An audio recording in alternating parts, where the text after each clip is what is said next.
What is up, guys? Welcome back to Bliss94, and today we're just gonna be doing like a small little review here, and it's not really about chess. It's just gonna be about Final Destination Bloodlines, which can be sort of a little bit of a surprise for y'all because I am a chess player. This is my chess channel. I shouldn't really be reviewing horror movies or other movie content, but if you guys look at my Instagram, by the way, follow my Instagram, you guys will realize that I love horror movies. I am a horror movie fan, and I simply just want to promote horror movies. Like, there's nothing like it. I just I just can't. It's just like a sort of magic to it. Just going to a cinema, to theaters with your friends and having a nice night. Yeah, let's just get into the review. Yeah. So overall, in comparison to other Final Destination movies, in comparison to the rest of the franchise, I will say, from the reviews I've read, from watching the movie myself 2 times, and gonna watch it right now probably 3 times maybe with a friend, later at night, this has to be the best one so far. This is peak. In my Instagram, I did make a post, again, rest in peace to Tony Todd. I do love that the movie makes a nice tribute to him. They pay really nice respects to Tony Todd's character, Bloodworth, which is really amazing. I feel like there is a lot of memorial to be had. This guy was he is a horror movie icon. He is a horror movie legend, playing Candyman himself and being that one character who's always just tried to give advice to the main cast and all the Final Destination movies on how to avoid death. Now, I do feel like this movie, in terms of writing, in terms of character development, it has it all. I think this movie, not much has to be said about it, to be honest. That's how much speechless I am. Now, I've never I've watched like the first movie a little bit, and I know the things I know. Like, I've watched every other movie, but not really in terms of like watching. Like, I know what happens in all the movies. I know all the characters. I know Alex. I know everything about it because I am a fan of Dead Meat. Also, another fun fact for many of you guys who are also horror fans and or maybe just chess players. I do love Dead Meat, and I can't get enough of it. Like, I just love all the Final Destination movies. Like, the things that what's happening. It's the same old cliche. What's gonna happen in Final Destination. Everyone's gonna die eventually. Someone's gonna have a premonition.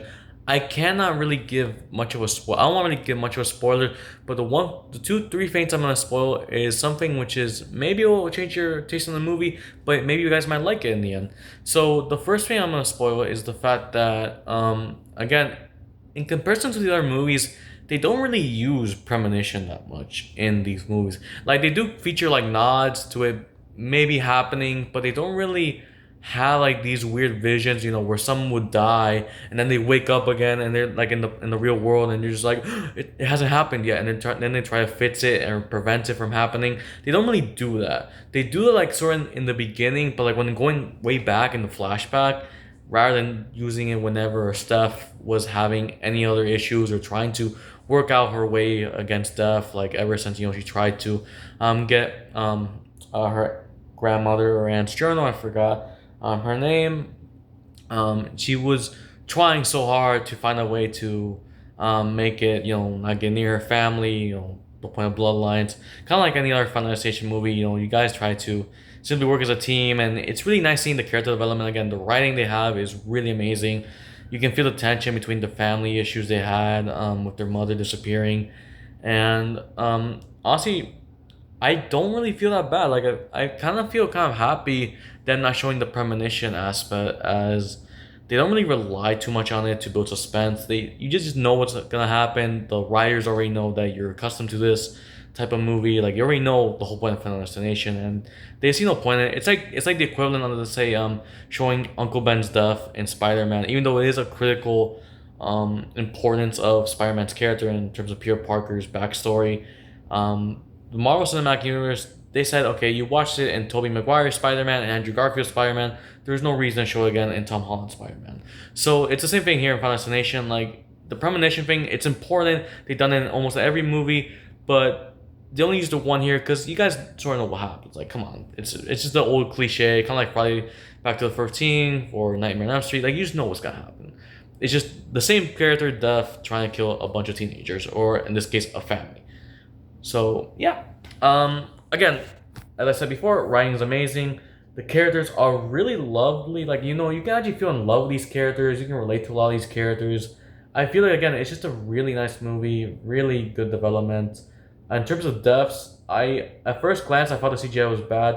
I'm gonna take it back. The CGI is really nice for the deaths. Very, very gory deaths. I'm not gonna spoil what deaths there are, and it's just amazing. Again, big tribute to Tony Todd. Really huge respect to him for being a horror legend. And if I had to give a review for this movie, again, the last thing I might spoil is I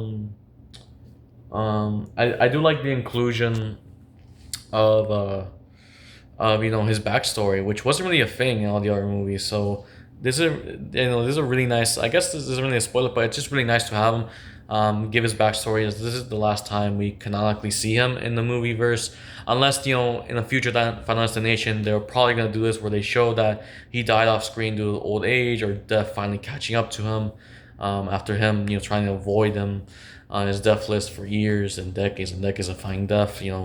He finally hits the bucket, but in either way, we do know Tony Todd passed away, so big respects. I forgot when he passed away. I think he passed away over a year ago in November or 2 years ago in November.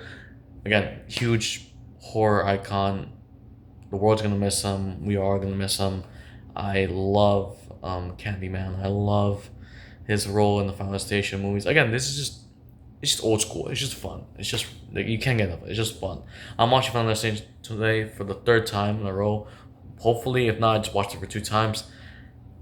And again, I just love that the movie pays tribute to him. So yeah, it's just cool seeing his backstory, him explaining how everything sort of came to be, and it all ties in together. It ties in with the franchise really nice in terms of timelines. So again, I just love that this movie holds faith to the rest of the franchise, and it's kind of it's in the same universe. Like it just kind of all ties all together, and it's just really really nice. It's not like some weird reboot where it's just made to be just a cash grab. Like it works nice. And again, the plot, the writing, the development, the gore, the kills, everything to its core just makes this a really, really solid movie. So to cut off this video, I would honestly have to rate this movie with a 9.5 out of 10 or a 9 out of 10. And you know what? Fuck it. For Tony Todd, for all Final Destination movies, again, I'm gonna rate this a 10 out of 10. You guys need to go watch Final Destination. It is a really good movie, and if you don't, death will come for you. So yeah, this is Blitzward 94. Again, sorry, I am a chess player, but I'm also a horror fan, so sorry if you guys find this video weird. But again, Final Destination fans out, go watch the movie, and death comes for you. Ciao.